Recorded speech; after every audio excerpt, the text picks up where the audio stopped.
Hey there. I am at Lone Pine Park and I thought I would share one of my favorite little hiking spots. One of the closest places to my house, too, and it's one of my favorite ones in this whole valley. And it looks really awesome because it's been snowed on and it's kind of a warm, sunny day for being wintertime. January kind of mellows out. I kind of experienced this in Denver. It's like winter comes in kind of harsh, you get snowed on, it gets real cold, and then January.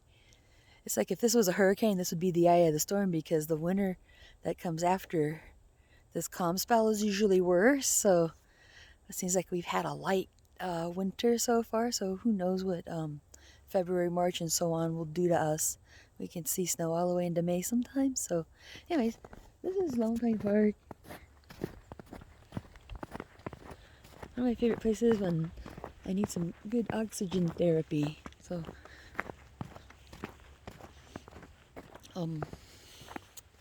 not sure if everyone has the privilege of being able to go out to a hiking trail. Trying not to make everyone dizzy here. Just kind of like showing you how awesome it looks in every direction if possible. You know, this is kind of what it looks like from my point of view. When I'm walking up the trail, I'll turn my head one way, almost run into something, and then turn my head the other way, trip over something, you know. So not much to see here, people. There's some old wilted grass. No. But up the hill I see some rock outcroppings and stuff. Neat colors outside. Now when I hear people coming, I don't like to include them in my videos, so I might shut my video off if I see another person coming. That way I don't have to pay them for the royalties when this comes out on YouTube. Anyways, and it's rude to film people without their permission. Now, I'm kind of flattered when I see that people have taken my picture. Somebody took a picture of me and my goose 4 years ago, and it came back to me, and I tried to write a little thank you. Hey, I appreciate that. And they didn't write back, and I wonder if they're embarrassed now. Yeah, but a lot of people ask my permission to have a picture of me and my goose, and that's fine. It's fine either way. I figure, yeah, as long as you don't catch me doing anything like picking my nose, I guess it's okay if you sneak a picture of me. Now, that's Doris Mountain. It's the biggest one on this end of the Swan Mountain Range. So when you're in Kalispell, that's the big mountain that everybody sees from the valley floor here. See, I'm already getting winded. So anyways, this is where I'm coming from. Now, I have a bit of a breathing condition. It's not super bad, but I would say I've got a little bit of asthma and bronchitis, and this just, you know, unless I train all the time, I get winded really easy. So I really need to have a nice little place like this that I like to hike at, because it'll motivate me to go hiking and then essentially end up getting my heart rate up, and it gets me breathing. So if there's anything you can do to get your heart rate up and get you breathing, then that's a big help to your entire system. I mean, that's really what messes people up, is they're not using their body. You know, if you're just sitting around, you know, it's like if you let a vehicle sit too long, it kind of does the same thing, and it gets rusty. And like when we first got my truck on the road, the steering wheel seemed kind of stiff. Everything was really stiff until I started using it. So you really got to keep moving, even if it's not, you're not an Olympic athlete, that's okay. Doing stuff like this, taking a walk. I like to take walks in places that have some incline, you know, some ups and downs. So I'm really lucky to have this particular trail. Look at that. Yeah, I just love coming up this way. And then it's really a nice little place to stop off. You know, do some Qigong meditation and stuff. If you do yoga, do some yoga down there. So I spent a lot of time doing my exercises down there. I've done a lot of Kung Fu down there, a lot of Tai Chi down there. But we're going to keep on going. And I'm going to show you this whole dang thing. Yeah, that's right. Take you on the whole dang trip. Now that's the top of the hill over here. If you go up there, you conquered the mountain, but I'm not going that way either. There's more pretty spots over here. There's a railing for those of you starting to get pooped out here, just can't walk on it. Hey, I never saw this before, so I don't know if they added it in since I've been here. Oh yeah. Yeah, I feel that hint of asthma making me fight to breathe. But look what I get for toughing it out. I get to see the Flathead Lake. It's one of my favorite swim holes. And that's the major lookout up here. So I just love having access to this hill. You know, we see this hill every day just as well. Anybody that's driving through town looks over and sees this hill. Now I was just down there in that neighborhood straight ahead, right ahead of me, and I took a picture of this spot earlier. So that's what it looks like from down there. So everybody down here gets to enjoy a view of this spot. How nice. And if you can see those mountains down there with the ski trails on it, that's Big Mountain, just on the south end of the Whitefish Mountain range. That's where we came from. Well, so far I saw like one guy up here and I was able to avoid him. So it's kind of nice to be that person that likes to go out on a cold day.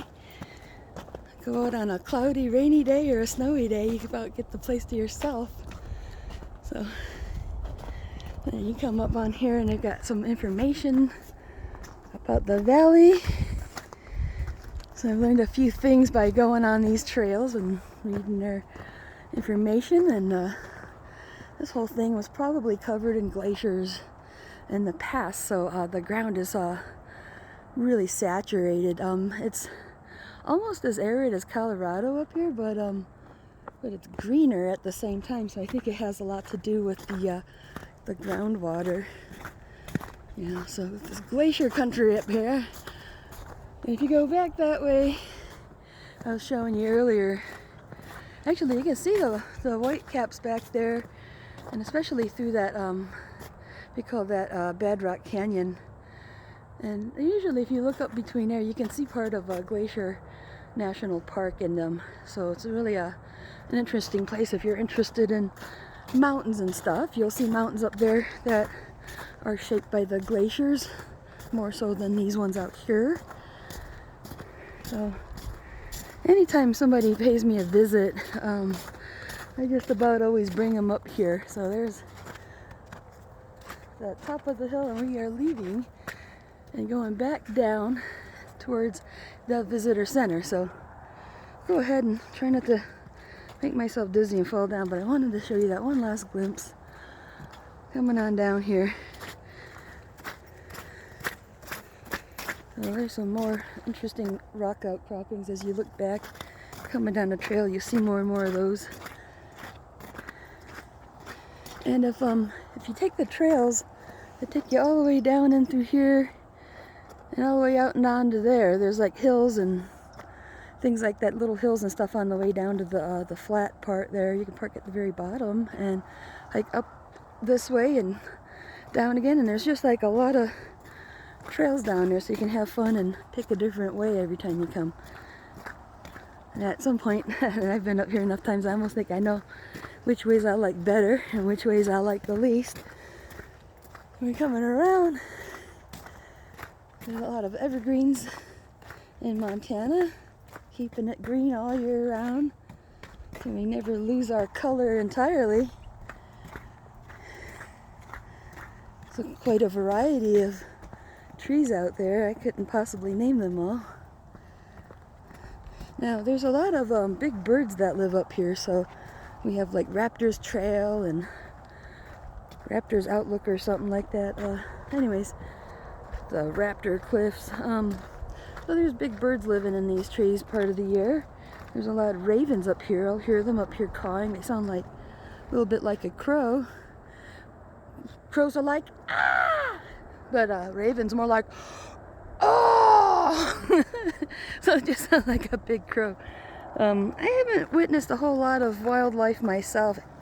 I've seen a few spotty deers up here, you know, and some ravens, but I haven't had the good fortune of seeing the type of raptors that live up here.